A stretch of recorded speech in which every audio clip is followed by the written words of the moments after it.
Boa noite a todos. Boa noite. Muito bem, hoje 25 de junho de 2018, nós estamos reunidos para estudarmos a obra O Consolador. Hoje nós vamos dar continuidade à pergunta de número 37, dentro do tema biologia, tá? Quem vai conduzir o nosso estudo, essa parte das explicações acadêmicas, é a nossa irmã Carol e o professor Roger, tá bom? E vamos iniciar fazendo a nossa prece de abertura. Vamos então fechar os nossos olhos. Vamos nos concentrar, aproveitando essa oportunidade de estarmos no centro espírita, aonde nós temos os nossos amigos espirituais, os trabalhadores da casa, que já preparam esse ambiente, e a aproximação tanto maior do nosso anjo de guarda, nos ajudando, nos auxiliando nessa caminhada terrestre. Esse amigo querido sempre ao nosso lado, com a disposição de nos ajudar, e que pouco ou quase nada nos direcionamos para ele. Esse amigo que nos acompanha desde o nosso nascimento até a nossa morte física, é esse companheiro que Deus direcionou para cada um de nós. Agradecemos a Ti, anjo de guarda, amigo, companheiro constante, que se alegra com as nossas vitórias morais e que também se entristece quando não seguimos os Teus conselhos. Não desista de nós. Elevando ainda o nosso pensamento ao nosso Senhor Jesus, para que possa nos ajudar mais esse trabalho, inspirando a nossa irmã Carol, o nosso irmão Roger, para conduzir o nosso estudo que retrata a biologia e que prepare o nosso coração, Senhor, nosso entendimento, porque não basta entender o Espiritismo, é necessário sentir. Muito obrigada, amor de nossa vida, e agradecemos a todos os amigos espirituais que aqui se fazem presentes. Na questão, eu vou só voltar à questão 36 rapidamente para explicar uma palavra que ele usa chamada eugenia. Eugenia é uma teoria e essa palavra surgiu em meados de 1800 com o primo de Darwin. Esse homem era um filósofo, enfim, como naquela época, né, eles pesquisavam, tudo pesquisador, que acreditava que se conseguíssemos encontrar a maneira de quantificar a hereditariedade, né, que são aquelas características que a gente traz, que a gente herda dos nossos genitores, poderíamos controlar e produzir seres humanos melhores, como fazemos com o gado e com as plantas, né? E essa teoria acabou se espalhando, mas ela ganhou bastante força nos Estados Unidos. Durante a Revolução Industrial nos Estados Unidos, o que aconteceu foi, muita gente começou a migrar, né, camponeses começaram a migrar, em meados do século XIX, começaram a migrar para as cidades em busca de trabalhos nas fábricas. E aí começou uma situação que um historiador falou, né? Na época isso acontecia porque os Estados Unidos pareciam estar se degenerando. Então o que acontecia? Essas pessoas que começaram a migrar, elas não encontrando trabalho, se envolviam com crime, prostituição, alcoolismo, pobreza. Então começa a ganhar força essa teoria que fala de melhorar, produzir seres humanos melhores, né? Houve uma confluência de fatores nos primeiros 15 anos do século XX nos Estados Unidos que criou um público para a eugenia. Então, se a gente observar aqui, ó, nos anos 30, a esterilização disparou. Ou seja, você esterilizar seria tirar a capacidade de reprodução de alguém. Os surdos, cegos, epiléticos, débeis mentais e até pobres eram esterilizados. já que a pobreza tinha seu próprio diagnóstico médico, o pauperismo, ou seja, bastava ser pobre. Qualquer pessoa considerada um obstáculo para a sociedade estava em risco. Foi em meados do século XIX, e isso chegou até os anos 30, e a gente acha, né, quando a gente fala de alguma coisa nesse sentido, de criar seres humanos melhores, a gente logo pensa no nazismo. Sim. Mas a gente já vai ver que o nazismo se inspirou nisso, que tomou força nos Estados Unidos. E aqui, por exemplo, é um dos cartazes que eles espalhavam na época dos panfletos, e ele fala sobre características não desejáveis aos seres humanos. Aqui, ó, unfit human traits, que são características indesejáveis aos seres humanos. Aí ele coloca tais como epilepsia, criminalismo, alcoolismo, insanidade, pobreza e muitos outros. E aí ele fala aqui o triângulo da vida: o ambiente, a educação e a descendência. E aí ele completa: você pode melhorar sua educação e pode até mudar o seu ambiente, mas o que você realmente o que realmente está definido é o que foi definido quando seus pais nasceram. Então, assim, pais selecionados terão crianças melhores, e isso é a grande meta da eugenia. Então a gente vê que, aí inspirado nessa situação, a gente tem aqui o exemplo de eugenia na Alemanha nazista, comandada por Adolf Hitler, onde os nazistas almejavam extinguir as raças humanas, ditas inferiores, deixando apenas as raças nórdicas, os arianos, que eram consideradas raças superiores, e resultou no Holocausto. Foi um terror. Ele fez vários experimentos, eles pegavam cientistas nessa época, faziam vários experimentos com as pessoas, então é uma coisa bem deplorável. E só para chamar a atenção... A ideia deles era que tudo se resumia ao corpo físico. Corpo físico. Tudo se resumia Justamente. Então a gente tem que tomar cuidado, porque esse tipo de coisa se envolve na ética, né? A gente teria que estudar um pouco para ver até que ponto que a gente pode proibir alguém de se reproduzir ou não. Porque o conceito, eu peguei também aqui, eugenia, teoria preconizada pelo naturalista inglês Francis Galton, ele é de 1822 e desencarnou em 1911, que defende a possibilidade de melhoramento da espécie humana, tanto do ponto de vista físico como mental, através de métodos de seleção artificial, como nós falamos na semana passada, né? E de controle reprodutivo. Dois conceitos que eu acho que a maioria de nós já sabe, mas só caso a gente acabe não sabendo e confundindo na questão de reprodução, é a diferença que ele vai fazer na pergunta depois. Ele vai perguntar sobre esterilidade e fecundidade, e aqui são os conceitos. Esterilidade é a impossibilidade que tem o homem ou a mulher de produzir gametas, óvulos e espermatozoide, ou zigotos, resultado da fusão entre óvulos e espermatozoides viáveis, né? Ou seja, que seriam capazes, né, de gerar uma vida. E fecundidade designa o desempenho reprodutivo real de uma mulher ou de um grupo de mulheres que completaram o período de idade fértil, que no Brasil é de 10 a 49 anos e internacionalmente é entre 15 e 49 anos.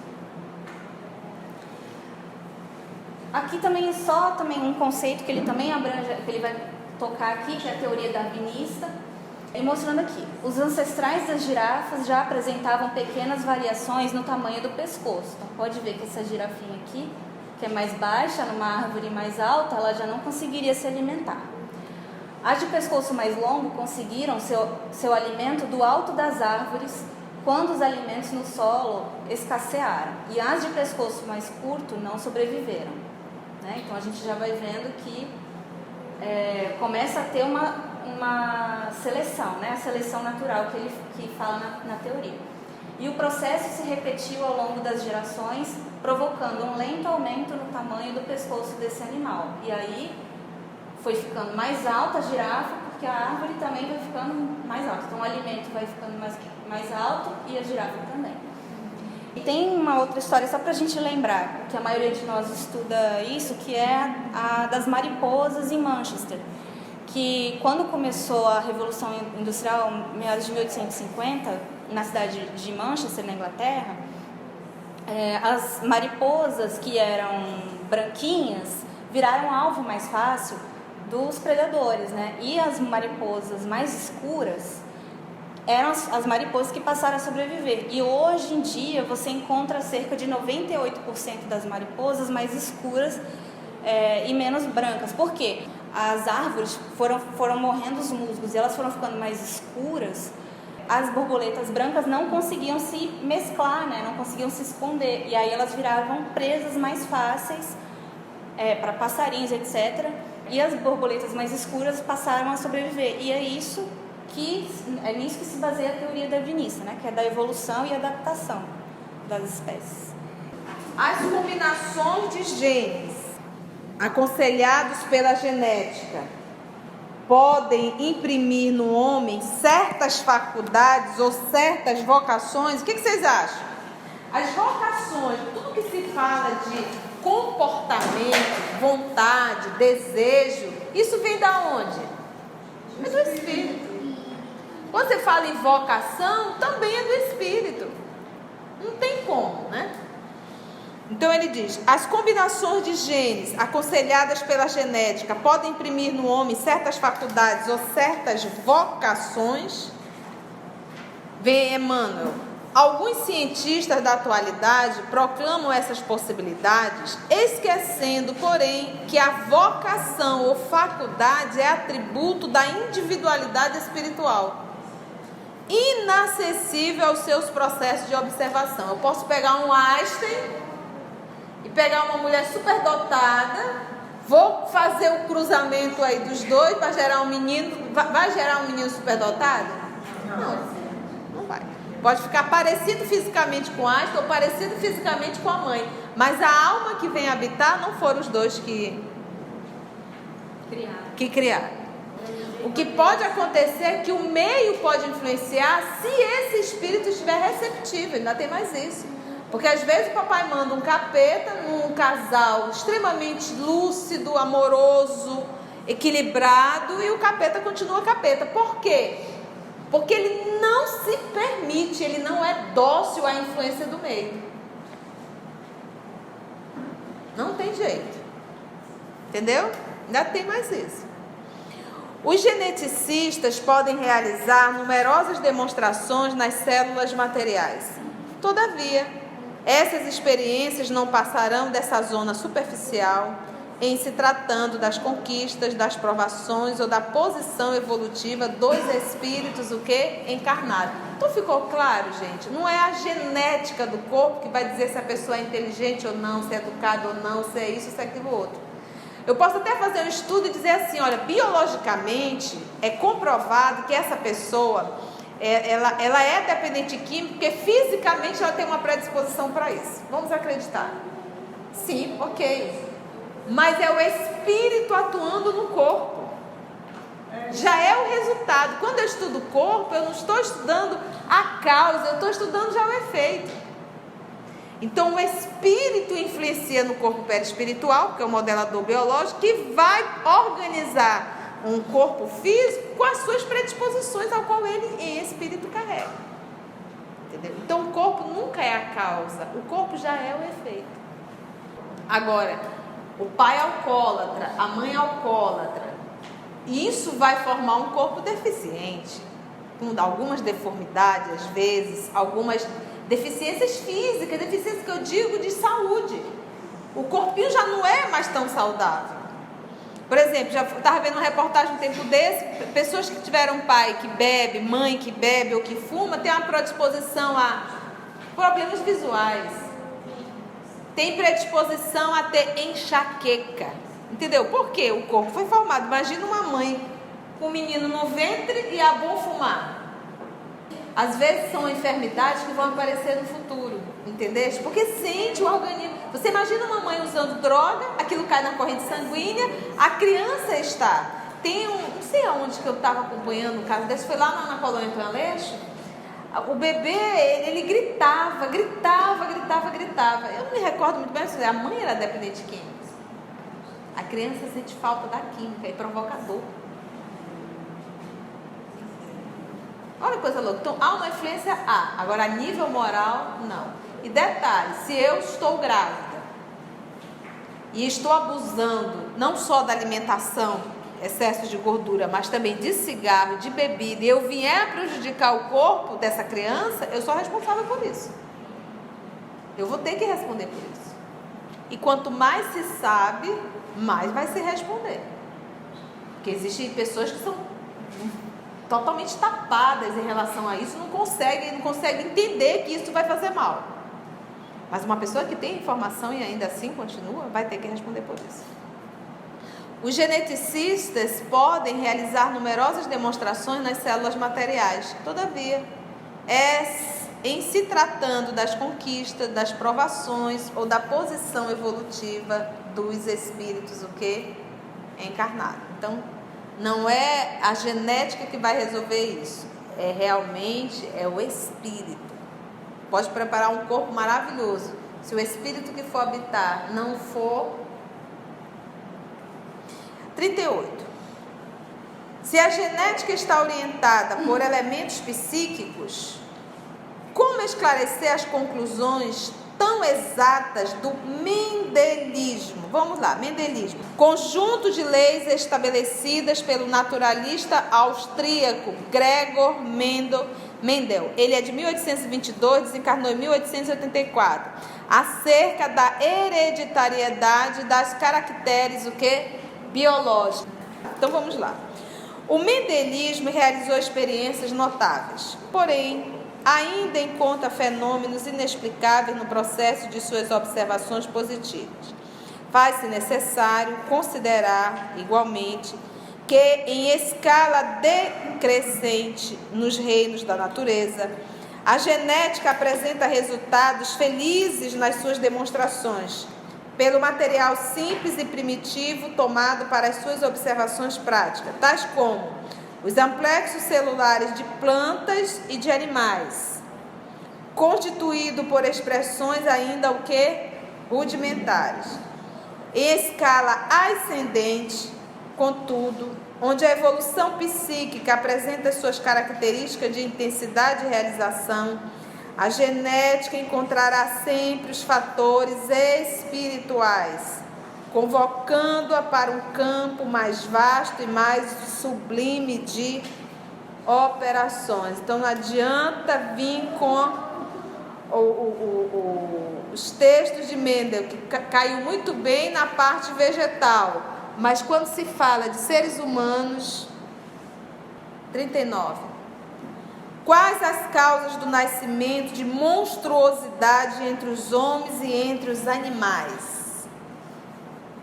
Diz Emmanuel, não podemos esquecer que entre os homens esses fenômenos dolorosos decorrem do quadro de provações purificadoras, sem nos esquecermos, igualmente, de que o mundo terrestre ainda é escola preparatória de aperfeiçoamento. Toda expiação é uma provação, mas nem toda provação é uma expiação. Então, esse processo de monstruosidade são expiações. Os produtos teratológicos, de má formação, malformação, constituem luta expiatória, não só para os pais sensíveis, como para o espírito encarnado, sob penosos resgates do pretérito delituoso. Por isso que a lei é de amor, justiça e caridade. No nosso processo de evolução, o nosso Pai, ele manda provações, que não chega nem a 1/3 das expiações que nós arrumamos. O papai não cria corpo monstruoso. O corpo monstruoso já é o resultado indevido do livre-arbítrio. Ele manda nos passar por provas morais. A destruição do corpo, a deformidade do corpo, foi o uso indevido do livre-arbítrio. Não é uma aprovação, é uma expiação. Então a gente reclama das nossas dores, mas essas dores, a massificação é construção nossa. São mazelas nossas, sob penosos resgates do pretérito do passado delituoso. Quanto aos animais, temos de reconhecer a necessidade imperiosa das experiências múltiplas, ou seja, diferentes, num drama da evolução anímica do corpo. Então, aquele princípio espiritual que habita, princípio inteligente, que habita no animal, ele precisa, aquele princípio, da experiência com a matéria, com o corpo, inclusive com a patologia, com a enfermidade, com a fome, com a sede, com a dor. Só que para o animal não tem dor moral. Ele não entra em depressão. O fato de você dar uma palmadinha nele, ele não vai entrar em transe, porque eu não sou amado, eu não sou querido, ninguém gosta de mim. Não existe isso, porque não existe a dor moral, é a física. Por exemplo, nós vamos ver às vezes, você tem um ente querido que está num processo difícil, já nos momentos finais da vida, ele já não está nem muito lúcido e nem muito consciente. A dor dele, a dor dessa família é muito mais de quem está assistindo do que quem está passando, porque quem está passando já perdeu a consciência. É só a dor física já, mas a moral já não está, porque o espírito já está mais para lá do que para cá. A dor é muito mais no grupo que convive. Em tudo, porém, busquemos divisar a feição educativa dos trabalhos do mundo. Função educativa. Então, a dor bateu na minha porta, meu filho nasceu deformado, com uma deficiência físico-mental. A primeira coisa, não estou nessa de graça. Meu filho carrega um débito com a lei. E eu carrego um débito com ele. Mas se o papai mandou, é que eu tenho estrutura para criar. E eu vou ajudar. E eu vou ajudar essa alma a carregar a própria cruz. Então, nunca, gente, devemos nos colocar na posição de vítima. Nunca. Seja qual for a dor que venha bater em nossa porta. Tudo tem um porquê.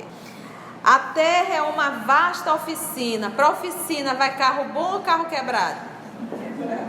Normalmente vai para a oficina o que precisa ser consertado. E não é um conserto com C, é um conserto com S mesmo. Está bem quebrado. Ninguém vai ouvir música, vai ouvir batidas de ferro. Em tudo, porém, busquemos divisar a feição educativa dos trabalhos do mundo. A terra é uma vasta oficina. Dentro dela operam os prepostos do Senhor, que podemos considerar como os orientadores técnicos da obra de aperfeiçoamento e redenção. Em determinadas sessões de esforço, os homens são maus alunos ou trabalhadores rebeldes. Mau aluno, ensina, mas não aprende. Rebelde, eu sei, mas não faço. O mau aluno é aquele que você está ensinando e a criatura não quer aprender. O rebelde é eu sei, eu entendo, mas eu não faço. Nesses núcleos, os prepostos de Jesus podem edificar o mesmo trabalho de sempre. Todavia, encontram a perturbação e a resistência dos próprios beneficiados, razão pela qual a fonte de energias puras não pode ser responsabilizada pelos fenômenos que a deturpam, operados pela indiferença, pela intenção criminosa ou pela perversidade das próprias criaturas humanas. Porque quando nasce uma pessoa nessa situação, qual é a primeira pessoa que a gente quer questionar? Qual é a primeira força que a gente quer questionar?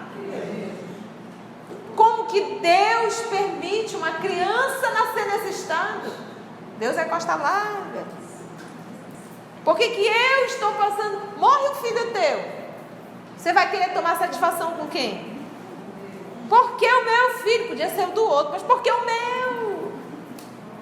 Não é verdade? Primeira revolta, né? Isso é que ele diz. Razão pela qual a fonte de energias puras, que é o nosso Pai, não pode ser responsabilizada pelos fenômenos que a deturpam, operados pela indiferença. Indiferença do quê? Da lei. Eu não vou, eu não quero, estou nem aí. Pela intenção criminosa ou pela perversidade das próprias criaturas humanas, objeto constante do carinho desvelado do Senhor em todos os caminhos dos seus destinos. Porque nós temos um corpo físico e nós temos um corpo perispiritual. E temos um ser pensante que é o Espírito. Tudo que eu faço fica gravado no perispírito. Não tem como fugir disso. 40. A fecundidade e a esterilidade são provas. Fazendo diálogo com uma pessoa, ela está com tanto problema com a filha, ela disse assim: às vezes eu me arrependo de ser mãe, que não é fácil. Porque eu falar que ser mãe é maravilhoso, com um filho maravilhoso, doce, amável em casa, isso é beleza. Mas eu dizer que é maravilhoso ser mãe com um capeta dentro de casa, é um desafio. Você viu alguns casos? Não é fácil. Então ele vem com a pergunta: a fecundidade, parir, e a esterilidade, não parir, são provas. Vamos ver. No quadro de interpretações da Terra, esses conceitos podem indicar situações de prova para as almas que se encontram em experiências edificadoras. Todavia, se considerarmos a questão no seu aspecto espiritual, somos obrigados a reconhecer que a esterilidade não existe para o espírito que, na terra ou fora dela, pode ser fecundo em obras de beleza, de aperfeiçoamento e de redenção. Então não existe esterilidade. Quando alguém chega comigo e diz: eu não posso ser mãe, eu digo: alto lá. Você não pode parir, mas ninguém lhe tira o direito de ser mãe. São duas coisas opostas. Parir não é sinônimo de ser mãe, porque os animais também estão parindo. São opostos. São opostos. Então o que ele fala aqui? Ele diz assim, é muito interessante Emmanuel quando ele fala: no quadro de interpretações da Terra, o que você entende por esterilidade, o que você entende por fecundidade, esses conceitos podem indicar situações de prova para as almas que se encontram em experiências edificadoras. Agora, quando ele vai falar da esterilidade, ele dá essa no nosso olho. Não existe esterilidade, não existe. Por exemplo, tem muita mulher que não é estéril, tem muito homem que não é estéril, fisicamente falando, mas a nível de construção moral é estéril. Não fecundou nada, não criou nada. 41. A ideia de evolução que tem influído na esfera de todas as ciências do mundo, desde as teorias darwinianas. Charles Darwin nasceu em 1809, desencarnou em 1882, foi naturalista, ele era inglês, tá? Só para lembrar. Desde as teorias darwinianas, representa agora uma nova etapa de aproximação entre os conhecimentos científicos do homem e as verdades do espiritismo. Então, a ideia de evolução que tem influído na esfera de todas as ciências do mundo, desde a teoria darwiniana, representa agora uma nova etapa de aproximação entre os conhecimentos científicos do homem e as verdades do espiritismo. Vamos lá. Diz Emmanuel: todas as teorias evolucionistas no orbe terrestre caminham para a aproximação com as verdades do espiritismo, no abraço final com a verdade, esse V maiúsculo, supremo. Quando a gente diz assim, o espiritismo não será a religião do futuro, mas será o futuro de todas as religiões. A palavra reencarnação foi criada por Allan Kardec. Hoje todo mundo sabe o que é reencarnação. A palavra ficou conhecida. Nós temos filmes tratando disso. Nós temos livros tratando disso. Nós temos desenho tratando disso. Então a gente vai percebendo que isso vai culminando. Vamos lá para a psicologia. Como poderemos compreender pelo espiritismo o preceito, a regra de proceder da psicologia que afirma a experiência dos nossos 5 sentidos como todo o fundamento de nossa vida mental? O espiritismo esclarece que o homem é senhor de um patrimônio mais vasto do que os 5 sentidos, consolidado nas suas experiências de outras vidas, provando que o legítimo fundamento da vida mental não reside de maneira absoluta na contribuição dos sentidos corporais, mas também nas recordações latentes do pretérito passado, das quais os fenômenos da inteligência prematura na Terra são testemunhos mais eloquentes, ou seja, claros, verdade? Como ele vai dizer, uma criança de 3, 4, 5 anos, com uma inteligência extremamente precoce, vai aprender o quê? Aonde? Como? A pergunta é, de onde ela traz isso? Não me recordo se eu estava lendo, ouvindo uma palestra, são tantas informações, mas o garotinho de 7 anos de idade, ele olhava para a mãe dele e dizia, o meu nome não é esse, o meu nome é fulano de tal, morava na cidade tal, era bombeiro, casado, o nome da minha esposa é tal, o nome do meu filho é tal, eu preciso deles. Imagina o desespero da mãe, levou para quem? Psicólogo. O psicólogo começou a acompanhar, mas a psicóloga ficou tão assustada com os dados, endereço, nomes. Ela decidiu pegar todo esse material e foi até a cidade. Pasma, tudo batido. Chegou então com a esposa dele. E a esposa foi e contou realmente tudo o que tinha acontecido. Ela não contou do que se tratava. Ela só procurou saber. A esposa disse que foi realmente um acidente. Ele era bombeiro, desencarnou com 30 e poucos anos, tem um filho na época de 2 aninhos de idade. E E ela disse, tudo bem. Foi conversar com a mãe e pediu permissão para fazer o encontro dos dois. E o menino, quando olhou para a esposa, disse, ela é minha esposa. O nome dela é fulana de tal. E ela tem um sinal bem atrás, bem no glúteo dela. A senhora se espantou. Ela realmente tinha esse sinal. Então isso aí é o quê? Lembrança do pretérito. É comum? Não. É raríssimo. E quando isso acontece, é com um propósito. Inclusive o propósito de hoje nós estamos contando essa história aqui. E aí é feito todo um trabalho para não estimular isso na criança, porque isso atrapalha muito o processo de evolução do espírito, entendeu? Imagina uma criança de 7 aninhos olhando para uma senhora de 40 e poucos anos, oi, você foi minha esposa, fulana, o que você anda fazendo? Estou de olho, hein? Não dá, né? 43. Estabelecendo a psicologia do mundo como sede da memória, do julgamento e sede também da imaginação, as partes do cérebro humano cujas funções não são ainda devidamente conhecidas pela ciência, retardam a solução de um problema que só pode ser satisfeito pelos conhecimentos espíritas? Distante das cogitações de ordem divina, a psicologia terrestre efetua essa procrastinação, retardar, até que consiga atingir o profundo estuário, encontro do rio e do mar, da verdade integral. Como é que você vai estudar? Como é que você vai atender psiquicamente, ouvir alguém se limitando só numa encarnação? E mesmo dentro da medicina, eu tenho um sobrinho no coração que está fazendo medicina e está formando, inclusive, ano que vem, ele disse, tia, eu estou para ser materialista.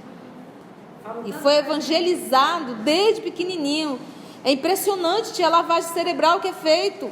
O ser humano é só corpo, é só corpo, é só corpo. Então, cada vez fica o quê? Mais distante. Mas uma hora a ficha cai. Só mais um para nós finalizarmos, tá?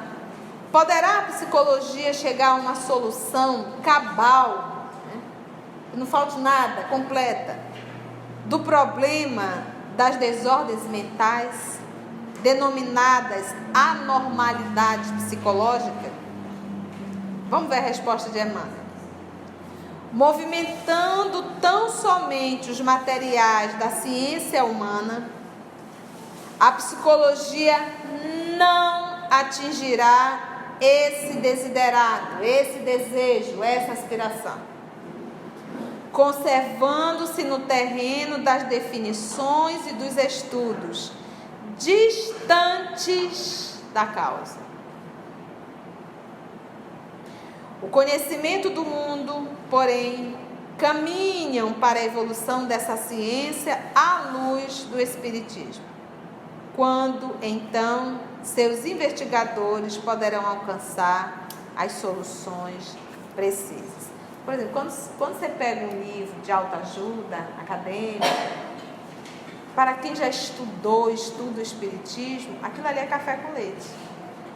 Aquilo ali não tem força, sabe? Não tem profundidade. E quando você pega uma obra, mesmo da codificação espírita, você pega uma obra de Emmanuel, você pega um pensamento e vida de Emmanuel, não tem como separar. Infelizmente não tem como separar. Então agradecemos ao nosso Senhor Jesus por mais um dia de estudo e até o próximo encontro.